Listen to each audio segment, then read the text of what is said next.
Chuck, it's great to see you today. Thank you, Jason. Good to see you again.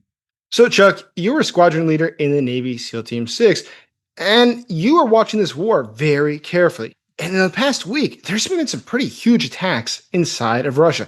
And some people say that's indicative of something larger that's transpiring. But let's start off. What were those attacks and why were they so important? Well, these attacks that Ukraine pulled off, they leveraged both a deeply developed intelligence network that the SBU has established inside the belly of the beast in Russia, and they are within the context of continuing Russian mass attacks on Ukrainian cities. Last night, we had another 300 drone and missile attack on Kyiv. Other cities, Russia is hitting 300 or 400 drone attacks on Ukrainian cities on a nightly basis. In response, Ukraine has done things that are changing the calculus of how wars are fought. Ukraine has attacked the strategic aviation capability of the Russian Empire, not just destroying 40 strategic bombing platforms. That in itself would be amazing and is an incredible achievement. But what it has forced Russia to do in the shadows, a secondary effect that people are not talking about, is Russia's real backbone of its airborne strategic bomber forces are the Tu-160 aircraft. They call them the White Swans because they're so technologically advanced, so hard to produce. Those have been scattered literally to the edges of the empire, reducing their operational relevance, but also, let's call it like it is, this has destabilized one leg of Russia's nuclear triad, which is strategic aviation bombers, intercontinental ballistic missiles, and sub-launched ballistic missiles. That may be the biggest event so far in this war. So, some have said that what is actually going on right now is something incredible, that Ukraine is demilitarizing Russia from within by attacking a lot of strategic factories where Russia produces parts that are only produced in those factories. Russia then can no longer produce some of the weapons that it's producing before. And this could really slow down the entire Russian military. And more than that, it seems to have caught Russia by surprise. Russia, it seems, was planning on a long war of attrition, where just due to its mass, the huge number of soldiers that it has, it could just send them into the meat grinder. But now with this, it's a paradigm shift. Russia has been seeing that there's panic in the country. People aren't sure what's happening. And it's all because, well, nobody expected the war to be fought inside of Russia. But now the war's got a new domain. It's no longer inside of Ukraine, but inside of Russia. Is that what you see? Absolutely. So people think of drones in the tactical use on the zero line, a first-person drone attacking a Russian tank. Ukraine is a country that doesn't have really an air force. It has a nascent air force. It's getting a little better. Let's just call it like it is. It completely lacks a strategic aviation capability. They've got no B-52s. They've got no B-1s. They can't strike strategic targets in Russia. But Ukrainian long-distance drones can. The West won't give Ukraine the weapons that have 1,000-kilometer range, so they make them. And as Russia continues to try to kill as many civilians as possible in Ukrainian cities, Ukraine is shooting at the sinews and joints of the industrial military capability of Russia. This week, they disrupted a factory that manufactures antennas for electronic warfare devices. 2 weeks ago, they hit the only fiber optic cable company in Russia necessary for their first-person wire-guided drones. They struck a Swiss chemical concern. Yes, I said Swiss, that is helping Russia make 6,000 artillery shells a day. Every one of these places are critical nodes and single points of failure. So Ukraine, by remote control, is carrying out a strategic aviation campaign against a larger adversary. And Jason, that has never happened in the history of warfare. It's pretty amazing what's occurring. And what's more amazing is how surprised the Russians are. They seem to have just never believed that the Ukrainians would come to Russia and attack them. Now, obviously, there was the campaign inside of Kursk and Belgorod, but it's pretty limited. It was on the border. But now it's across all of Russia. And Russians have a sense that since these attacks have been carried out across thousands of kilometers, what's secure now? I mean, part of the nuclear triad was attacked successfully. If that's the case, do you think that anything is safe in Russia? And the average Russian realizes, no, really, nothing is safe. And that's where it gets really interesting, is I think there's a secondary effect to this, which is a psychological warfare aspect of this. Now, civilians in the country realize that the situation's out of control, that in fact their military cannot protect them, and it's far worse than what they ever imagined. And when you see that sort of a panic in a society, it can have a couple different effects. But one of those effects is that it could create chaos. And chaos could be in the sense of economics, where people just start to pull their money out of the banks because they realize that it's just all unstable.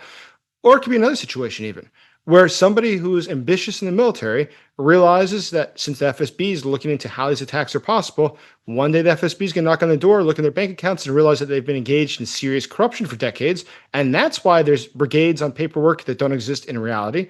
If you realize that day is going to come in the near future, why sit around and wait for it? Why not take the initiative and be the guy who gets rid of the current leadership so you're the new leadership? And that's where I think that we get the chance of having actual possibility of revolution within Russia. Once again, it's not people rising up in the streets, but simply a coup attempt by various people in the government who realize the government has been weakened, the population no longer supports the government strongly, and this is the moment to strike. Do you think that's possible? I think it is. And one of the things that happens in any sort of dictatorship, there is an altered and perverted social contract between the head of state, the dictator, and the ruled over masses. That is, I have convinced you that and we are surrounded by enemies, and I provide security for you. You don't have free speech, you don't have consumer goods, but you are secure. Every dictatorship from Ceausescu, everyone has this model. However, there's a secondary effect of, for example, recent drone attacks on Moscow. They triggered the carpet plan. All the Russian airports were closed. It strands 60, 70, 80, 100,000 passengers at Russian airports. Russia can't deny this.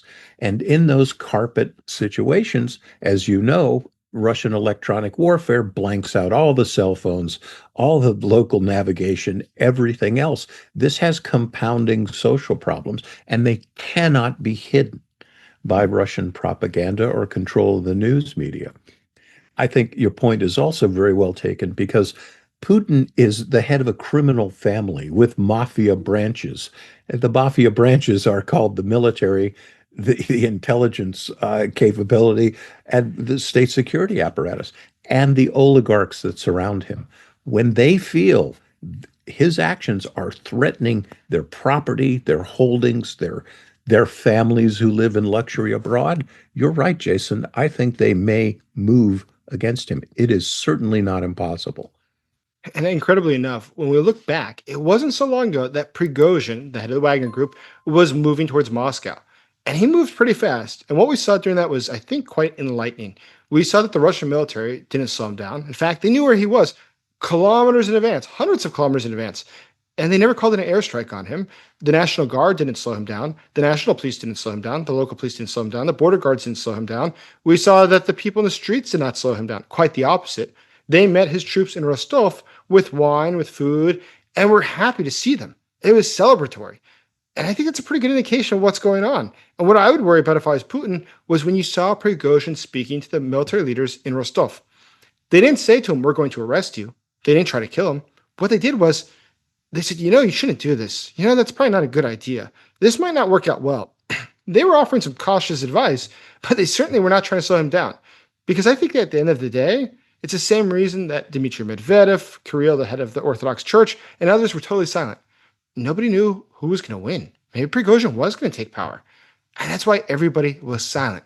Are you going to speak badly about the guy who might be your future boss? Probably not. And so everybody kept quiet.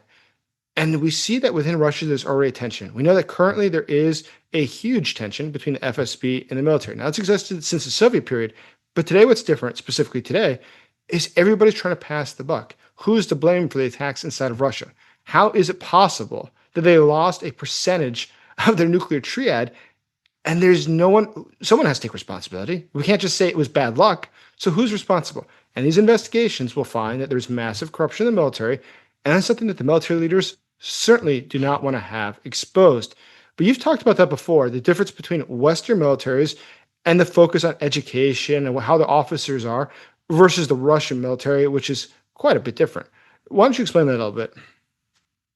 Well, you and I wrote at the time of the Prigozhin mutiny that he advanced, there was not a single Russian soldier, not one, who got out in the road and said, halt. And in fact, as this rolled towards Moscow, there were aircraft sent, to see what's going on, reminding the world, Prigozhin shot them down, right? And you are right. The silence surrounding the Putin cronies, not a single one of them rose to his defense.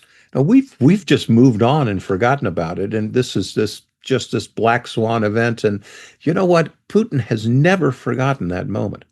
He has never forgotten that this ridiculous ride on Moscow, the distance from Jacksonville, Florida to Washington, D.C., and he almost made it. And he turned back of his own accord. Pretty frightening. You and I wrote at the time, this was Prigozhin's gift to Ukraine because it drove Putin into the arms of the two biggest military buffoons, the architect of Putin's defeat in Ukraine, Shoigu and Gerasimov. They don't have the solution for Ukraine. They don't have a military solution for Putin.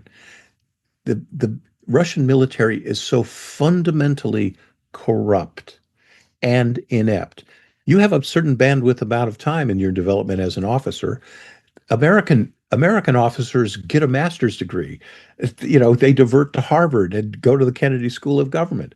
If you're a Russian officer, you start dealing in tractor engines that are the same in your tank as are used in Russian agriculture. If you're a junior officer, you come up in this grift. That's what you do. And when you get to the battlefield, as we see in places like Bakhmut, Pokrovsk, Severodonetsk, name them, you're responsible for losing a battalion of troops every day, killed. You bury 1,000 of your own guys every day because you lack any military skill or competency. So I think you have really pointed out a landmine in the road in front of Putin, and that is the FSB looking for scapegoats. Because let's face it, Operation Spiderweb was a Pearl Harbor level defeat. Somebody's got to get blamed for it. And Putin's got these two competing economic and criminal enterprises that are going to go at each other, his intelligence and his military. Pretty fascinating. This plays out in banana republics all the time, but let's see how it plays out in a nuclear armed global superpower. We're on I agree. fresh ground. I agree totally with your observation. The fact is, when you look at this, what they have in common, Putin, the military, the intelligence service, is that none of these people are thinking about anything else than how can I save my skin? How can I make sure that I'll survive this? And further, I can take advantage of this to stick it to the people who are a problem for me, those who are my opponents, those who are my competitors in making money. But what this all has in common, nobody's worried about how they can help Russia. They're worried about how they can help themselves. And that's why fundamentally their investigations will fail, because nobody here is doing what's necessary to improve the security of Russia. They're doing what is necessary to improve their own security, to protect themselves. And I think that's precisely the reason that we might have reached a critical junction in this war, where things really might begin to go totally off the rails for the Russians. Because the infighting between the Russian intelligence service and the military, and that's significant. The fact at this stage that Russia has to figure out what to do to protect their bases inside their country, to protect their facilities inside their country, which clearly they do not currently have the capacity to do, it's going to get really tough for Russia. And the Russian population as a whole is pretty spooked. They're worried about what's going to happen. So can really Russia at this point protect all of its bases and its critical infrastructure? Or do you think they lack the capacity necessary? Well, let's talk about the timing of Operation Spiderweb. Nothing is a coincidence in warfare, and especially as you get into specialized operations, intelligence-based operations, etc. Putin had to have his Victory Day celebration. That required him to move the chess pieces of his air defense systems and focus them on Moscow, so there would be no embarrassing situations evolving. Ukraine kept the bulge on They kept intimating that they were going to disrupt this parade, but they had no intention of doing so. They allowed Putin to consolidate his air defenses in an inappropriate place while they were in the final stages of Operation Spiderweb, which was going to target his less defended strategic aviation capabilities all over Russia, which, as you know, 11 time zones. Right? Ukraine carried out attacks that were farther away from Ukraine than New York is from Los Angeles. Boy, if anyone's done anything like this, just please give me a call, okay? Direct message me and let's talk about it. So Ukraine has been manipulating Russia. And let's face it, Putin is discovering that he does not have a lot of military geniuses around him. He has a lot of evil people who will do whatever is necessary, fill in the atrocity, but he doesn't have any out-of-the-box thinkers. If he did, he wouldn't be losing a battalion's worth of troops every day. And you and I talk about the tactical level a lot. None of these attacks are converging. They are scattered around the zero line, 6-7 kilometers apart, where none of them can be mutually supporting. No competent general officer would ever allow his resources to be expended like that. So these are the things that, you and I have not changed our tune in the 3 years we've been working together. I don't see a military victory or a military solution for Russia in this war. This isn't that Ukraine is involved in a stalemate. It means that Ukraine has fought Russia to a standstill. That's what it means. And we are looking at a turning point, I think. You brought it up this morning in our meeting before the show. Ukraine is changing the calculus now. It is going to counterattack, not on the zero line, it's going to counterattack into Russia. And that is a paradigm shift.